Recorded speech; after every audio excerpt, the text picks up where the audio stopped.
turasuje abakunzi ba News of Church TV, amahoro y'Imana nabane namwe kuri mwese aho muherereye hose. None hangara tugiye kuganira, ariko mbere ya byose ndaguhumuriza wowe unaniwe ushavuye kuri warabuze ibyiringiro, ndakubwira yuko imvune zawe si iherezo ahubwo n'itangiriro ry'ubuhamya bushya. None hangara tugiye kuganira rero hano kuri News of TV, ngira ngo turi kumwe na nyiri yicano kuri mikoro Gendi Yohana, ariko tugiye kuganira kuri topic nziza cyane ngira ngo nimujye watangira wibwira abakunzi ba News of TV ubundi tugakomeza. Murakoze, amazina nitwa Munyentwari Athanase, bakunze kwita musirikare. Ntacyo ntwaye, nicyo ntwaye ndakigarura. Nabyumvira ngo ntacyo atwaye nicyo atwaye arakigarura. Uraraza kuduha urugero rugaragaza ko icyo atwaye kigarura wenda ze niba ari cyo yigeze gutwara akanakigarura. Ya. Ngira ngo tujye kuganira kuri topic nziza cyane ngira ngo wahisemo ko tuganiraho. Akenshi mu ngo zigiye zitandukanye hagenda havuka ibibazo bigiye bitandukanye, ugasanga abantu bashakanye bumvikana ariko nyuma ukabona ibibazo byabagwiririye. Abenshi rero bahorana imvune mu mitima yabo, ngira ngo iki nicyo gihe hano kuri News of TV ugakira izo mvune umaranye neza. Ndakubwira yuko imvune zawe atari iherezo ahubwo n'itangiriro ry'ubuhamya bushya. Buriya ngo niyo umwe ashakanye n'undi, akenshi ngo umwe ashobora kubera undi umuti. Ugiye kwitubwira neza ubundi tuganira kuri iyo nsanganyamatsiko. Yego, murakoze cyane, ndabakunda. Twahise n'isanganyamatsiko ivuga ngo iyo abantu bashakanye ari babiri, umwe abera undi umuti usuzuma uburozi. Ako kantu gasubiremo neza kugira ngo abakunzi ba News of TV bakumve neza cyane. Iyo abantu bashakanye ari bombi ari babiri, umugore n'umugabo cyangwa se umukobwa n'umuhungu, umwe abera undi umuti usuzuma uburozi. Gute? Yego. Ariye kukikubaza numva ni imvugo isa naho ijimije cyane kuri benshi. Benshi bafite amatsiko yo kumenya ngo ese iyo umwe ashakanye n'undi ni gute ashobora kuba umuti w'uburozi ku wundi. Turanza twibaze ngo ese undi y'abantu bashakanye ni iki giteza ibibazo mu ngo mbere yuko umwe aba umuti w'undi, ubundi bira ibibazo biva hehe? Reka mbana sengera ingo z'iki gihe kuko zifite ibibazo bitandukanye kandi biremereye, kugira ngo uyu muti nawo ubwawo, kuko ukimara kumenya ko wariye uburozi ntabwo bivuze ko ubukize. Yego. Ahambere wasuzuma usanga waraburiye, ugomba guhita tayare ujya ku muntu ugira gute urutse uburozi. Yego. Reka senge rero kugira ngo ingo z'iki gihe uburozi zariye. Data wa twese azerutse, Uwiteka Mana yacu, ndagushimye ndaguhimbaje, uri Imana ikomeye. Nkweretse ingo z'iki gihe, ingo zo muri iki gihe cya none, nyemerera uze uganze muri zo mu izina rya Yesu. Zifite ibibazo bitandukanye, ni wowe wo kuturengera ukatugirira neza, ugakorana natwe ibikomeye, kandi ukimara kubikora muri izi ngo tuzagushima tuguhimbaze. Tanga kurama, uravuga ngo abasezeranye ababanye ntawe ugomba gutandukanya cy'Imana yifatanyirije, ariko ibitandukanye ngo muri iyi minsi byabaye byinshi. Reka byose bisinzirire guhera muri uyu mwanya, ubu burozi bariye bose bubavemo mu izina rya Yesu. Tubisabye twizeye mu izina ryawe, amen. Amen. Urakoze cyane rero, ngira ngo wanakomeza kuri iyo ngingo ugasobanura neza abakurikiye News of TV uburyo ki iyo abantu babiri bashakanye umwe ahinduka umuti wundi w'uburozi.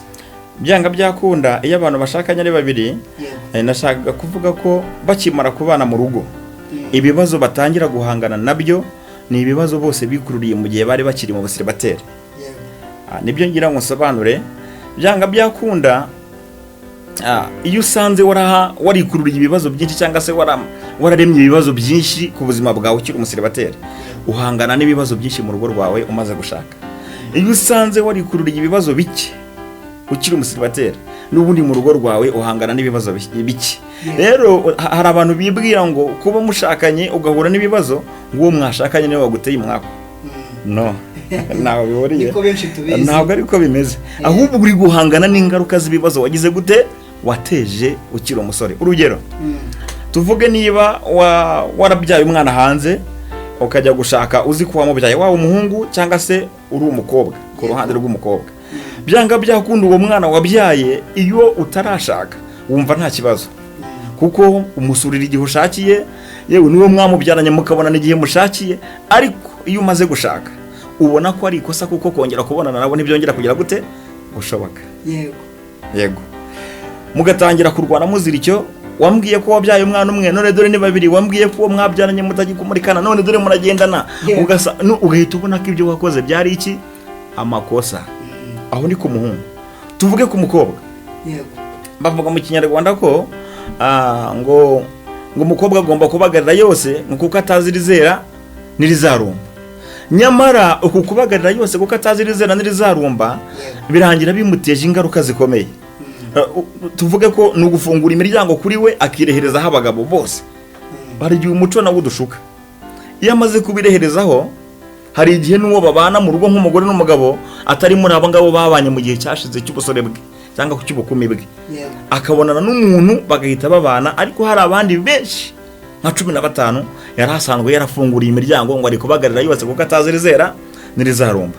Wa mukobwa yamaze gushaka rero, ya miryango yafunguye kuri ba bantu ntabagishoboye kuyifunga ngo bamuvire mu buzima, bashaka gukomeza kumwisanzuraho kandi yaramaze kugira gute gushaka. Ngizi ingaruka ziri mu rugo muri iki gihe. Umukobwa ugasanga kureka babasore biramugoye, kandi no kuguma mu rugo rwe biramugoye, kandi tuzi ko ubukunze tubirika moja akagira gute kana muponyoka.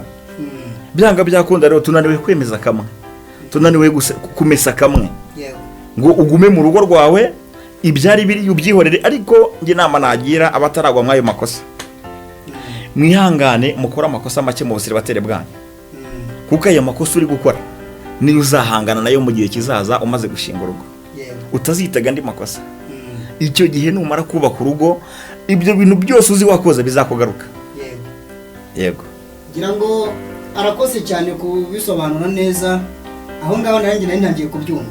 Ariko bakunzi ba New Soul TV mujye muri comment aho ngaho mutwandikire mutubwire mwe muri kubyumva mute. Ese mwebwe koko muri kwemeranywa n'uwo mugabo ibyo ari kutubwira? Gusa nge ndimo ndagenda nemera, ndi Thomas undi nkunze kwemera nahonye. Ariko ngira ngo hari abakunzi ba New Soul TV nabo barimo bagenda babyumva neza uko ugenda uduha ingero.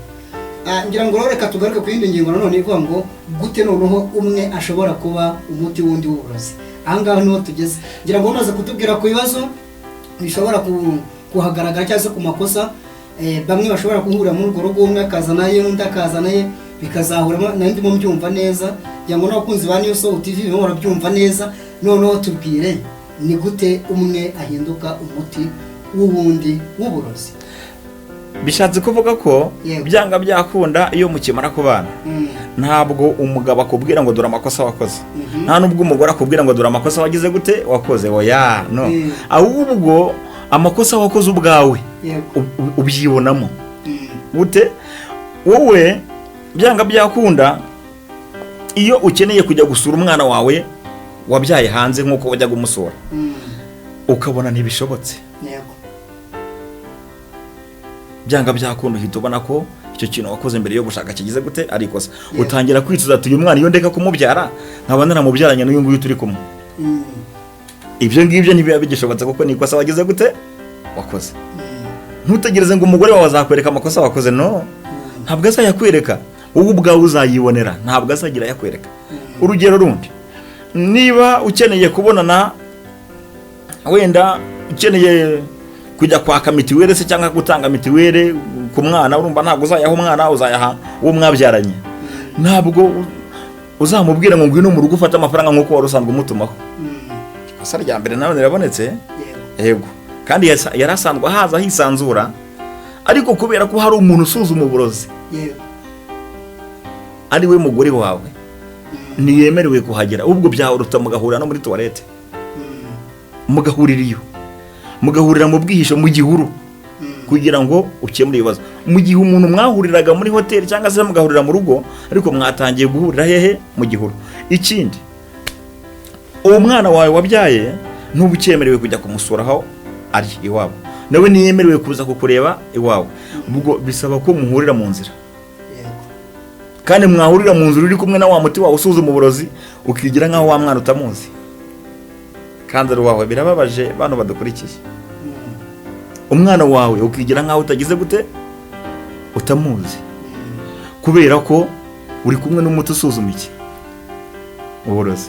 Ubwo burozi rero nta wundi muntu uburutsa.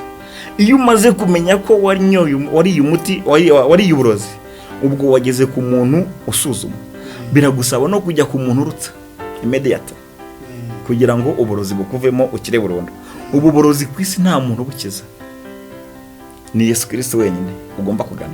Niyo mpamvu ubona umukobwa ushatse nubwo yaba yari indaya, nubwo yaba yari agenda ijoro, nubwo yaba yari ikirumbo bigerahe, iyo akimara gushaka atangira no gusenga mu byumba by'amasengesho, ahantu hose ku misozi za Rukonkobora, ikanyarira, aho hose haba yabagene bamaze gushaka. Ariko umukobwa ni wamubwira ngo tujye gusenga akiri umukobwa ngakwemerere akiri muri ayo makosa yose, ahubwo ajya gusenga ari uko abonye ko ibyo yabagamo bitagishobotse, amenye ko yari yuburozi agira ngo aburutswe. Yego, aho ndumva abantu rwose bari kugenda banyurwa kandi banagubwa neza cyane. Ngira ngo muri iyi minsi rwose ingo zifite ibibazo bigiye bitandukanye, aho usanga mu ngo harimo ibibazo byinshi byewe bimwe by'ingutu, aho usanga abantu bararwaye ziriya ndwara bita ngo ni agahinda gakabije. Yego, wa mugani bya bibazo yajyanyemo ugasanga yarabyihereranye, ariko mu gihe runaka bikazamugarukira. Ngira ngo rero rwose urakoze cyane. Aho ngaho rwose ni ukugira inama ahubwo y'uburyo ki abantu bagomba no kubwizanya ukuri mu rugo kugira ngo na bya bibazo batezanye bibashe gukemuka. Ngira ngo hano twarimo dusoma, ngira ngo ku mbuga nkoranyambaga hari bigenda bicaracara kuri za murandasi, tubona ibibazo byinshi bigenda bivuka mu ngo. Harimo icyambere kubura kuganira ndetse no kumvikana. Aha ngaha none iyo batangiye kugenda batumvikana mu ngo gutyo byiza baganiriye mbere, ushobora gusanga wa mugani umwe yahinduka n'umuti wundi, na bwa burozi bukaba bwakira. Ngira ngo batubwiye ko nta muntu warutse ubwo burozi, ngo ari Yesu wenyine gusa warutse ubwo burozi, ariko nabo ubwabo bagomba no kuganira bakareba uburyo cy'ibyago. Ntabwo nubwo baganira usanga kuri ibyo bintu umuntu yabagamo kera kiri umusiribateri abirekura n'abagabo, tukabibwira abagore bacu, ariko abagore bo usanga babigumana. Niyo mpamvu usanga agahinda gakabije kenshi kari ku mama. Rero byanga byakunda urugo rugatangira kumubihira, rugatangira kumusharirira, agahinduka nka Rusi igihe yarari mu Bamowabu. Imowabu hatumye ahindura izina ry'umuntu wari uryoshye, ahinduka umuntu washaririwe, wabihiwe n'ubuzima. No muri iyi minsi rero niko bimeze. Ujya gushaka urugo wari uzi ko ruzakuryohera, wagerayo rukakubera Mowabu, rukakubera ububihe bukabije utigeze ubona nabwo mu busore bwawe, kubera ko mu busore bwawe wigera gushaka, ugakora ibyo ushaka, ukajya mu byo ushaka, mbega ukabonana nabo ushaka. Ariko noneho wabonanye n'umuganga urutsa cyangwa usuzuma uko wariye uburozi. Iyo usanze waraburiye rero nta kindi, utangira n'akababaro, utangira n'agahinda. Gusa umuti wa mbere ni bagane kuri Yesu, niwe wenyine ugomba kubafasha. Ikindi, uwumva adasobanukiwe kuri iki kintu, ashaka kugira icyo ansobanuza, ukumva ashaka kugira icyo amenya, yamamagara akambaza, cyangwa se amaze kumva iki kiganiro akumva ntanyuzwe, kuko hano tuvuga bike. Kubera ko umwanzi w'igihe ni amasaha, tuvuga bike, ariko ibirambuye byinshi kuri byo nakugira inama kuri telefone wamamagara. Telefone yanjye ni 078 56 46 572 Tigo 072 78 76 45 rimwe. Izo nimero nazibonekaho, ukambaza birambuye, nkakubwira uko ibyo bintu bimeze. Murakoze. Tugana ku musozo, ngira ngo utubwiye byinshi cyane rwose kandi byubaka benshi. Ikibazo kimwe nabariza buri umwe ukurikiye New Soul TV, ni ihe nama wagira abantu bitegura gushinga urugo? Ni ibiki bakwiye kwitondera mbere yuko binjira mu rugo rushya rwabo? Abantu bagiye bitegura gushinga ingo, abo ngabo n'ubundi ntawo hano wahanutse, abari kuzitegura n'ubundi urumva igihe cyageze. Ahubwo ndavugana n'abantu bakiri bato, nibirinde gukora amakosa menshi, kuko aya makosa bakora nibyo bizabavukiramo ibibazo bazahangana nabyo mu ngo zabo bazubaka. Yego. Bakunzi ba New Soul TV, rero ibiganiro byacu nagaruka hano, dukubitsa gukanda ku ijambo subscribe niba utarabikora, kugira ngo nawe ube umufatanyabikorwa wacu mwiza.